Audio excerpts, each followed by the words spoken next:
What's up, guys?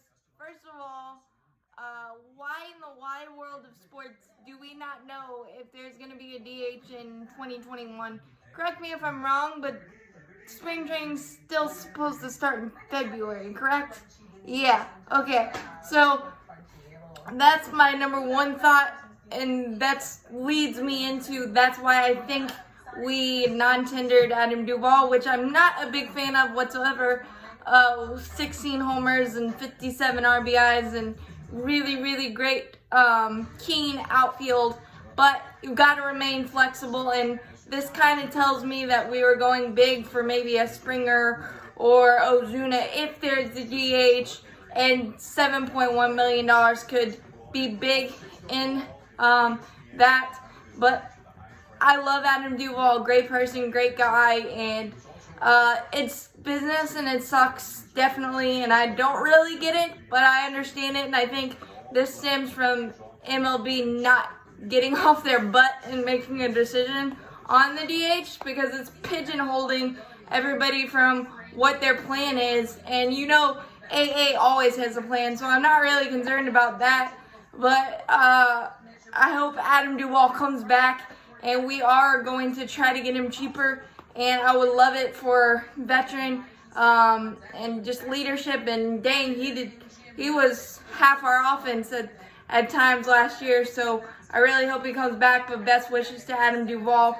We also tendered a contract to Johan Camargo for $1.36 million, and this was not surprising to me because he's a utility guy, can play all the infield positions, short, second, third, and some outfield as well. And given the fact that the only depth in the infield we have is Jack Mayfield, who we claimed off waivers from Houston earlier this offseason, that one makes sense to me. And Grant Dayton, 1 year, $900,000 contract, very cheap, had a very good 2020, 32 strikeouts, 11 base on balls, 2.30 ERA, and 32 innings pitched. Very capable left-hander. And we've got so many great left-handers, and you can never have too many great depth and great depth and left-handers in a bullpen. It's a luxury that the Braves have that many teams don't, so I do not mind that whatsoever. Either Camargo or Dayton.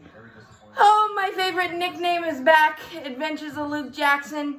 Kind of interested on this one because he struggled so mightily in 2020. I believe he only had 2 clean innings that I can remember, where he just 1, 2, 3.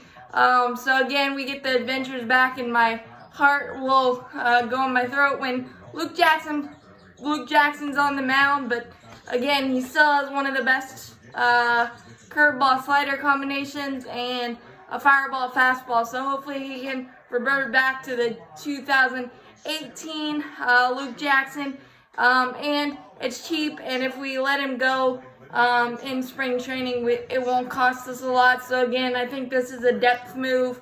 I'm really not happy with Adam Duvall, but again, AA always seems to have a plan, but I think all of these moves are 2020 aided because of coronavirus and the straps on every team financially. You've got to be frugal with what you do, and I think this was a 2020 casualty, and the fact that we don't know the exact landscape of MLB in 2021. But best of luck to Adam Duvall. I'm grateful to have the other 3 back.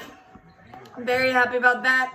Even though Luke Jackson makes my blood pressure go up. But, we'll see. Hopefully he can revert back to the 2018 Luke Jackson. And don't forget, Johan Camargo had 19 homers and 72 RBIs before the arrival of Josh Donaldson.